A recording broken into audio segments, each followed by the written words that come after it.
अखिलेश यादव ने कहा कि आपको बोलने की सजा मिली है। लगातार 2 महीने के अंतराल पर आप जेल गए, तो क्या आप जेल से निकलने के बाद आपका बोलना सरकार के खिलाफ बंद हो जाएगा?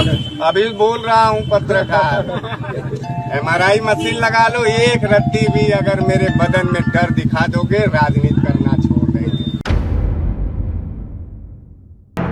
TV10 भारत, सच की ताकत। दोस्तों, समाजवादी पार्टी के नेता हैं जिनको बनारस वाले मिश्रा जी के नाम से जाना जाता है और बहुत मशहूर हैं। उनके वीडियोस काफी वायरल हो चुके हैं, ट्विटर पर कह लीजिए, सोशल मीडिया के तमाम प्लेटफॉर्म्स पर कह लीजिए। उनके वीडियोस वायरल होने की वजह से वो अक्सर चर्चा में रहते थे, पर बीते दिनों वो फिर चर्चा में आए क्योंकि उन पर हमला हुआ। प्राण घातक हमला बताया गया, इसको जानलेवा हमला बताया गया। मगर जब पुलिस में शिकायत करने के लिए गए तो आरोप है उनका और बाकी के उनके समर्थकों का कि जब पुलिस में शिकायत करने के लिए गए तो पुलिस ने इन्हीं को जेल भेज दिया और इनको बाकायदा पुलिस जो है वो भारी संख्या में हिरासत में, माफ कीजिएगा, गिरफ्तार करने के लिए आई थी और इनको उठा कर लेकर गई पुलिस थाने। लेकिन अब वो जेल से बाहर आ गए और जेल से बाहर आने के बाद मिश्रा जी ने क्या कहा, उनके समर्थकों ने क्या कहा, किस अंदाज में उनको जेल से बाहर लाया गया है, सब कुछ बताएंगे इस वीडियो में आपको। आखिर तक इस वीडियो को आप जरूर देखिएगा। नमस्कार, मेरा नाम है जयंती झा और आप देख रहे हैं TV10 भारत। दोस्तों, अखिलेश यादव ने एक ट्वीट किया है और उस ट्वीट में उन्होंने 2 बातें कही है। सबसे जरूरी बात यहाँ पर यह है कि देश में जितने भी लोग, चाहे वो कोई भी क्यों ना हो, अगर सरकार से सवाल आप करेंगे तो आपको जेल भी जाना पड़ सकता है, आपको FIR भी झेलनी पड़ सकती है, आपको किसमकासी भी झेलना पड़ सकता है, आपके ऊपर मुकदमा भी ठोका जा सकता है। और ऐसा वैसा मुकदमा नहीं, आपके ऊपर राष्ट्रद्रोह, राजद्रोह का मुकदमा दाखिल किया जा सकता है। ये आज का दौर है जब सवाल पूछना गुनाह हो गया है, इससे ज्यादा नहीं है दोस्तों कुछ। मैं इस खबर में आपको बताऊंगी कि अखिलेश यादव ने क्या ट्वीट किया है और मिश्रा जी आखिर है कौन जिनके जेल से बाहर आने के बाद तमाम उनके समर्थकों में खुशी नजर आई। आपकी स्क्रीन पर इस समय वो खबर मैं आपको दिखा रही हूँ। देखिए, भारत समाचार का ट्वीट है। सपा नेता हरीश मिश्रा की जेल से रिहाई हुई है। कोर्ट से हरीश मिश्रा को जमानत मिली। रिहाई के समय सपा समर्थकों की बड़ी संख्या में भीड़ वहां पर जुटी। हरीश मिश्रा का बयान ये था कि जेल हमारे इरादे को तोड़ नहीं सकती, PDA की लड़ाई है, लड़ते रहेंगे। इस पूरे मामले को लेकर अखिलेश यादव ने भी बाकायदा ट्वीट किया। पूर्व मुख्यमंत्री अखिलेश यादव ने क्या कहा, ये जरा आपको बता देते हैं। आपकी स्क्रीन पर इस समय उनका ट्वीट दिखा रहे हैं। अखिलेश यादव लिखते हैं कि जिन बनारस वाले मिश्रा जी पर प्राणघातक हमला हुआ था, भाजपा सरकार द्वारा उनको ही जेल भेज दिया गया था। उनको बाहर निकलवाने में कई दिन लग गए। वहीं आदरणीय दलित सांसद रामजी लाल सुमन जी के ऊपर जानलेवा हमले करने वाले 24 घंटे से पहले ही बाहर आ गए। एक तरफ हाथा नहीं भाता का फॉर्मूला काम कर रहा था, दूसरे मामले में सत्ता सजातीय को सब माफ का फॉर्मूला। देखना यह है कि सुमन जी के मामले में जिसे निलंबित किया है, कहीं उस पुलिस अधिकारी को ये सरकार पिछले दरवाजे से बहाल करके और पदोन्नति प्रदान करके पुरस्कार स्वरूप कोई और बड़ा पद न दे दे। उत्तर प्रदेश में अन्याय राज है, यह अखिलेश यादव ने लिखा है। दूसरी तरफ जब ये मिश्रा जी बाहर आए दोस्तों, तो इन्होंने कहा क्या, जरा आपको ये भी बता देते हैं। जितेंद्र वर्मा नाम के यूजर हैं, इन्होंने ट्वीट किया है कि मिश्रा जी को बधाई हो, समाजवादियों बधाई हो, बनारस वाले मिश्रा जी छूट गए। मैं अखिलेश यादव जी को बहुत बहुत धन्यवाद देता हूं कि मजबूती के साथ वो हमारे साथ खड़े रहे।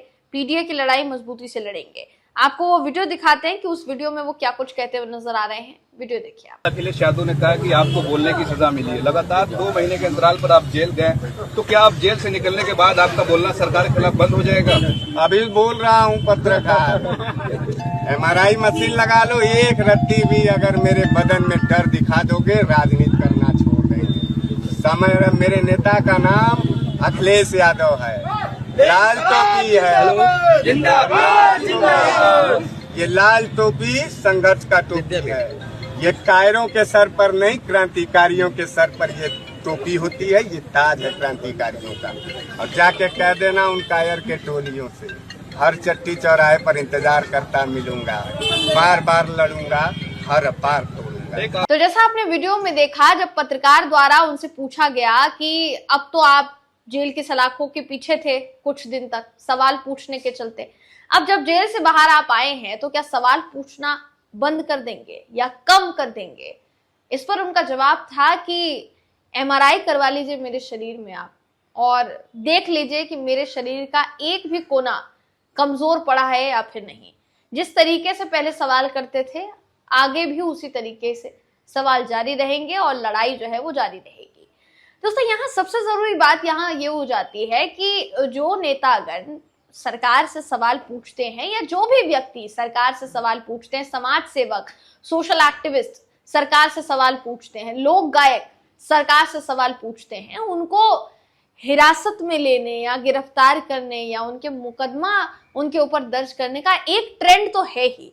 दूसरी तरफ वो यूट्यूब चैनल्स, जिन यूट्यूब चैनल्स ने एक प्लेटफॉर्म खड़ा किया सामान्य पत्रकारिता में आने वाले युवाओं के लिए, जिनको बड़े बड़े चैनलों की चकाचौंध की वजह से नहीं लिया जाता है अंदर, ज्यादा से ज्यादा क्या किया जाता है, इंटर्नशिप आपसे करवाएंगे और उसके बाद आपको सर्टिफिकेट लेकर भगा दिया जाता है। यही होता है ना बड़े बड़े मीडिया चैनल्स में। इसी तरीके की चीजों का सामना फिलहाल युवा जो बच्चे आते हैं मीडिया जगत में वो कर रहे हैं। लेकिन दूसरी तरफ वो प्लेटफॉर्म्स जो उन बच्चों के लिए एक मंच तैयार कर रहे हैं, उन मीडिया में आने वाले नए फ्रेशर्स के लिए एक मंच तैयार कर रहे हैं, अब उनका भी मुंह बंद कराने की तैयारी शुरू हो गई है क्या? ये सवाल क्यों खड़ा हो रहा है? सवाल इसलिए खड़ा हो रहा है क्योंकि 4 PM नाम का न्यूज चैनल, 4 PM नाम का न्यूज चैनल जिसके 70 लाख से ज्यादा सब्सक्राइबर थे, उस चैनल को सरकार ने ये कहते हुए बंद करवा दिया कि ये जो चैनल है इस पर देश के खिलाफ चीजें चल रही है, देश के खिलाफ एजेंडा चलाया जा रहा है। अब इसको लेकर जो 4 PM नेटवर्क के एडिटर हैं, एडिटर इन चीफ है, संपादक हैं, उनकी तरफ से क्या लिखा गया है ये आपको देखिए बता देते हैं। यहाँ उनकी तरफ से देखिए ट्वीट किया गया है और उनकी तरफ से ये कहा गया है कि आपको एक काम करना चाहिए था, अगर आपने हमारे चैनल पे आपको कुछ आपत्तिजनक लगा तो आपको मुझे मेल भेजना चाहिए था। गवर्नमेंट क्या कर रही है, सरकार की तरफ से क्या किया जाता है दोस्तों? सरकार की तरफ से सीधे तौर पर लेटर भेजा जाता है यूट्यूब को कि ये देश विरोधी एजेंडा है और हमारे कहने से इस चैनल को बंद कर देना चाहिए।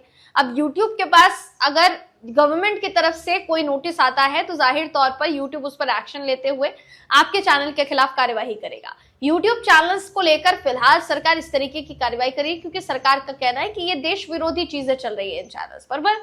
उन चैनल्स पर ऐसा कौन सा वीडियो है जिसमें आपको ऐसा लगा कि देश विरोधी कंटेंट है? संजय शर्मा का कहना था आप मुझे वो कंटेंट बताते, आप मुझे वो वीडियो बताते, मैं तुरंत वीडियो हटा देता। मगर आपने YouTube को मेल किया और YouTube को मेल करते हुए आप हमारा चैनल बंद करा रहे हैं, तो इसको आपका डर ना कहा जाए तो क्या कहा जाए? ये सवाल जो है संजय शर्मा पूछ रहे हैं। तो फिलहाल भारत में जो स्थिति चल रही है दोस्तों बेहद चिंताजनक है।